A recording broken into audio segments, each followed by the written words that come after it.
আসসালামু আলাইকুম। আজকে আমি হোয়াইট কোট গ্যালারি থেকে ডক্টর নুসরাত রূপা ম্যামের একটা টপিক ডেসক্রিপশন ওর অ্যানালাইসিসকে নিয়ে একটা শর্ট ভিডিও কন্টেন্ট তৈরি করতে যাচ্ছি, যেখানে উল্লেখ ছিল একজন 35 ইয়ার্সের ফিমেল পেশেন্ট হসপিটালে রিকারেন্ট হাইপোগ্লাইসেমিয়া নিয়ে বারবার ভর্তি হচ্ছিল। তো ডক্টর যেখানে সাসপেক্ট করছিলেন যে এটা ইনসুলিনোমা হতে পারে, কিন্তু তার আগে তাকে তার একটা ব্লাডের ইনসুলিন লেভেল এবং সিপেপটাইড লেভেল একটা রিপোর্ট নিয়ে আসতে বলা হলো। অর্থাৎ ব্লাডে ইনসুলিন লেভেল কী অবস্থাতে আছে এবং সিপেপটাইড লেভেলের কী অবস্থাতে আছে তা টেস্ট করার জন্য তাকে পাঠানো হলো। তো সেখানে সে রিপোর্টটা দেখে ডাক্তার আরও চিন্তায় পড়ে গেলেন, কারণ ওখানে লেখা ছিল যে ব্লাডে ইনসুলিন লেভেল বেশি কিন্তু সি পেপটাইড লেভেল অনেক কম। তো ডাক্তার পরে এভাবে চিন্তা করতে লাগলেন, বায়োকেমিস্ট্রিতে পড়া হয়েছিল যে জেনেটিক্সের মধ্যে যে translational and post translational modification. Doctor চিন্তা করতে লাগলেন যে ইনসুলিন হচ্ছে একটা প্রোটিন যেটা প্যানক্রিয়াসের বিটা সেল থেকে ট্রান্সলেশনের মাধ্যমে তৈরি হয়, তবে তা সরাসরি ইনসুলিন হিসেবে তৈরি হয় না। শুরুতে তৈরি হয় প্রো ইনসুলিন হিসেবে, দেন পোস্ট ট্রান্সলেশনাল মডিফিকেশনের মাধ্যমে প্রো থেকে প্রো ইনসুলিন হয়। কিন্তু আমরা সবাই জানি যে প্রো ইনসুলিনের দুটো সাব ইউনিট থাকে, যেটা সি পেপটাইড দিয়ে পরস্পর সংযুক্ত থাকে। তাই প্রো ইনসুলিন থেকে ইনসুলিন পেতে হলে আমাদেরকে অবশ্যই সি পেপটাইডটা দুইটা সাব ইউনিট থেকে বিচ্ছিন্ন হতে হবে। তাহলে সি পেপটাইড রিমুভ হয়ে গেলেই আমরা প্রো ইনসুলিন থেকে ইনসুলিন পেতে পারবো। তাহলে একটা প্যানক্রিয়াসের বিটা সেল থেকে ইনসুলিন পাওয়ার জন্য আমাদের ট্রান্সলেশনের মাধ্যমে ফার্স্টে প্রো ইনসুলিন তৈরি হয়, দেন পোস্ট ট্রান্সলেশনাল মডিফিকেশনের মাধ্যমে প্রো থেকে প্রো ইনসুলিন তৈরি হয়। প্রো ইনসুলিন থেকে ইনসুলিন পাওয়ার জন্য আমাদেরকে সি পেপটাইড রিমুভ হতে হয়। তাহলে ব্লাডে আমরা একই সাথে ইনসুলিন এবং সি পেপটাইড দুটাই পাবো। তাহলে প্রতিবার ইনসুলিন তৈরি করতে গেলে সি পেপটাইডকে রিমুভ করতে হয় প্রো ইনসুলিনের বডি থেকে। যত বেশি ইনসুলিন তৈরি হবে তত বেশি সি পেপটাইডও রিমুভ হবে।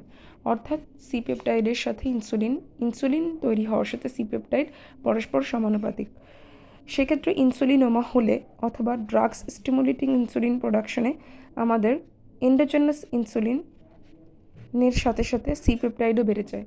অর্থাৎ যদি ইনসুলিনোমা হয় তাহলে আমাদের এন্ডোজেনাস ইনসুলিন বাড়বে, আর এন্ডোজেনাস ইনসুলিন বাড়লে আমাদের সি পেপটাইড লেভেলটাও ব্লাডে বেড়ে যাবে। আবার ড্রাগস স্টিমুলেটিং ইনসুলিন প্রোডাকশনের ক্ষেত্রেও আমাদের এন্ডোজেনাস ইনসুলিন প্রোডাকশনটা বেড়ে যায়, যার সাথে সাথে আমাদের সি পেপটাইড লেভেলও বডিতে বেড়ে যায়। কিন্তু কেন ওনার ক্ষেত্রে ইনসুলিন লেভেলটা বেড়ে গেল কিন্তু সি পেপটাইড লেভেল কমে গেল? তারপর অনেক হিস্ট্রি ঘাটাঘাটি করতে করতে ডাক্তার এক পর্যায়ে তাকে দেখতে পেলেন যে সে হচ্ছে সাইকোলজিক্যালি কিছুটা আপসেট থাকে এবং সে লং টাইম ধরে অ্যান্টিডিপ্রেসেন্ট ড্রাগ খায়। তো সে তার মানসিক প্রশান্তি লাভের জন্য অ্যান্টিডিপ্রেসেন্ট ড্রাগটা সে অনেক দিন যাবৎ ইউজ করেছেন। তো ডাক্তার এক পর্যায়ে থেকে জিজ্ঞাসা করেই ফেললেন যে এই ইনসুলিনগুলো আপনি কোথায় পান? তো তার এই প্রশ্নটা শুনে পেশেন্ট রীতিমতো হকচকিয়ে গেল এবং সে মনে মনে ভাবলো যে ডাক্তারের চোখকে ফাঁকি দেওয়া কোনোভাবে সম্ভব নয়। তো তার সাথে কথা বলে যেটা জানা গেল যে সে ওয়ার্ড থেকে ইনসুলিন রোগীদের জন্য যেটা সাপ্লাই হয় সেখান থেকে সে কিছু ইনসুলিন নিজের জন্য নেন এবং সেখান থেকে সে ইনসুলিন তার শরীরে ইনডিউস করেন এবং এর মাধ্যমে যেটা হয় যে ইনডিউসড হাইপোগ্লাইসেমিয়া ডেভেলপ করে, তার ইনসুলিন ইনডিউসড হাইপোগ্লাইসেমিয়া, যার কারণে সে পরিবারের অ্যাটেনশনটা পেতে চায়। পরিবারের সদস্যদের থেকে সে অ্যাটেনশন পাওয়ার জন্য ইনসুলিন নিয়ে থাকে এবং ইনসুলিনের মাধ্যমে তার শরীরে ইনডিউসড হাইপোগ্লাইসেমিয়া ডেভেলপ করে, আর এর মাধ্যমেই সে পরিবারের অ্যাটেনশনটা পায়। তো সে যখন এই কথাটা ডাক্তারকে বললেন, তো ডাক্তার বুঝতে পারলেন যে কেন আসলে তার শরীরে ইনসুলিনের পরিমাণ বেশি আর সি পেপটাইড লেভেল কম। কারণ যখনই ইনসুলিন বাইরের থেকে প্রয়োগ করা হয় এক্সোজেনাস ইনসুলিন হিসেবে, তখন প্রো ইনসুলিন থেকে ইনসুলিন তৈরি হওয়ার কোনো ব্যাপারই আসে না, ট্রান্সলেশনাল পোস্ট ট্রান্সলেশনাল মডিফিকেশনের কোনো ব্যাপারই আসে না।